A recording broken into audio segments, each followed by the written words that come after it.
Eu gostaria de fazer uma pergunta esta noite. Não quero que seja uma pergunta indiscreta e quem não quiser responder, não responde. Mas a pergunta é esta. Há aqui alguém que não tenha uma Bíblia? Levanta a mão. Se há alguém que não tem Bíblia, nem aqui, nem em casa, não tem Bíblia, levanta a mão. Uma pessoa. Lá em cima não vejo ninguém. 2 pessoas. Está lá em cima uma pessoa. Eu vou pedir aos assistentes de sala que vão lá ao fundo entregar uma Bíblia e que vão à galeria também entregar uma Bíblia. Palavra de Deus. Nós não podemos viver neste mundo sem a Palavra de Deus. É ou não é verdade? É verdade. É verdade. Ela é mais poderosa do que qualquer guarda-chuva. Protege-nos dos perigos. Agora, a outra pergunta que vou fazer é, claro, não vou esperar a vossa resposta, é se acreditam que a Bíblia é a Palavra de Deus. Têm a certeza que não terá sido escrita por homens inteligentes para enganar alguns incautos? Muitas pessoas fazem esta pergunta. Por que razão Deus, no lugar de deixar um livro escrito, não fala diretamente, de forma pessoal, com os seus filhos? Houve um tempo em que Deus falava diretamente com os seus filhos. Há um texto que diz assim, eu gostava de o ler convosco esta noite. E diz a palavra do Senhor, quando ouviram a voz do Senhor Deus, que andava no jardim pela viração do dia, esconderam-se da presença do Senhor Deus, o homem e sua mulher, por entre as árvores do jardim, e chamou o Senhor Deus ao homem e lhe perguntou, onde estás? Ele respondeu, ouvi a tua voz no jardim e porque estava nu, tive medo e me escondi. Houve um tempo, portanto, em que Deus falava diretamente com Adão e Eva. Eu considero esta uma das passagens mais tristes da Sagrada Escritura, do Santo Livro de Deus, porque mostra o início da tragédia humana. Deus tinha criado o homem para viver com ele num clima de companheirismo, de relacionamento, de amor, de comunhão. Mas parece que o homem não compreendeu o propósito da vida para a qual Deus o tinha criado. O propósito era realmente manter um companheirismo diário com Deus. A vida cristã é uma vida de comunhão com Cristo. É por isso que somos chamados cristãos.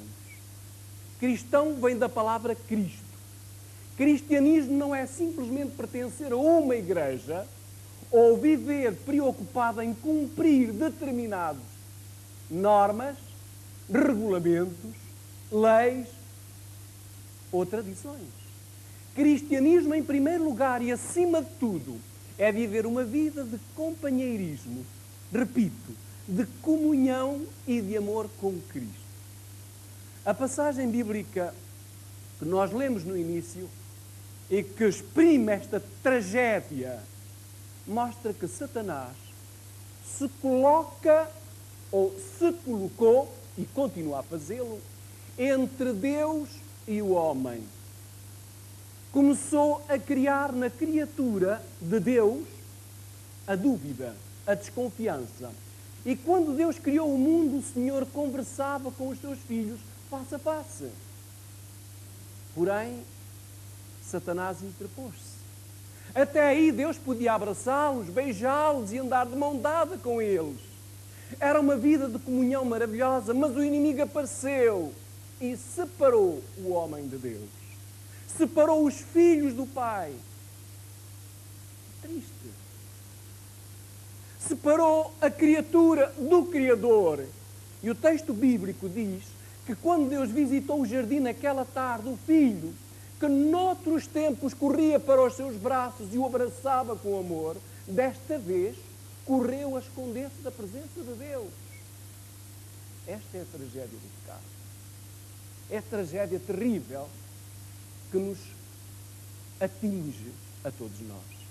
Prezado amigo, estimada amiga, Deus criou-nos para viver uma vida de companheirismo com Ele. Se vivêssemos cada dia com o nosso Pai amado, os lares não estariam em ruínas como estão hoje.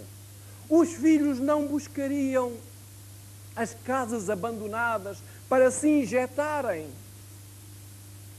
acenderem uma vela para passar a noite e depois, muitas vezes, infelizmente, aparecerem na manhã seguinte mortos em consequência de uma overdose ou no meio de destroços retorcidos pelo fogo. Os nossos filhos não teriam que enfrentar a maior de todas as calamidades, a droga e a sua terrível irmã SIDA. Se vivêssemos cada dia com Deus, os nossos sentimentos não teriam como amarras o medo da solidão. É uma das maiores tragédias, é a solidão. Não teríamos medo de um divórcio, o medo de perder o emprego. Não seríamos invadidos por este sentimento de culpa que nos carrega, que nos provoca vazio e nos faz pensar que a vida não tem sentido. Sim, se não fosse o pecado, não andaríamos pela vida sentindo que ninguém nos dá uma oportunidade. Eu digo sinceramente, eu muitas vezes clamo a Deus. Nós não andaríamos atormentados se não fosse o pecado, se tivéssemos uma relação com Deus. Não seríamos rejeitados, não teríamos este complexo de culpa e a solidão deixaria de ser nossa vizinha. Mas o inimigo separou o homem de Deus. E quando o Pai visitou o jardim, Adão e Eva tiveram que se esconder. Não conseguiam olhar nos olhos do Pai. À medida que o tempo foi passando, os nossos primeiros pais podiam ouvir a voz de Deus, mas já não podiam vê-lo.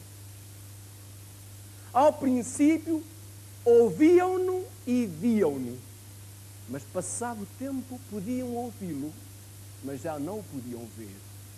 O pobre ser humano começou a ter medo até de ouvir a voz de Deus. Foi isso que aconteceu no Sinai. Quando Deus se quis comunicar com o seu povo, dar mandamentos santos, como falou o pastor Ernesto Ferreira, que refletissem o nobre caráter de Deus. Os filhos de Israel foram ter com Moisés e suplicaram-lhe, dizendo estas palavras que nós iremos ler e que são assim. Disseram a Moisés: fala-nos tu e te ouviremos. Porém, não fale Deus conosco, para que não morramos. Êxodo, capítulo 20. Eu aconselho a todos a lerem o capítulo 20 de Êxodo. É um capítulo maravilhoso. Mas a ouvi-lo de forma a que se possa, que permitam ouvir a voz de Deus, a não fugir do que se lê, porque é Deus que fala, especialmente neste capítulo. A voz vinda diretamente de Deus é uma coisa maravilhosa. Não permita que aconteça consigo o que fizeram os israelitas ao pé do monte Sinai.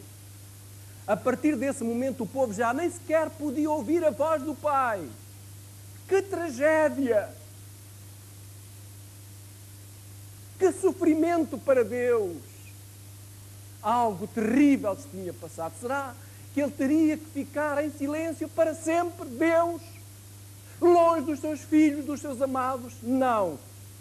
Deus não pode ficar sem comunicar com os seus filhos. Foi por isso que Deus teve de escolher homens que viviam uma vida maravilhosa de comunhão com Ele e confiou-lhes a sua palavra, revelou-lhes as suas mensagens de amor para a raça humana.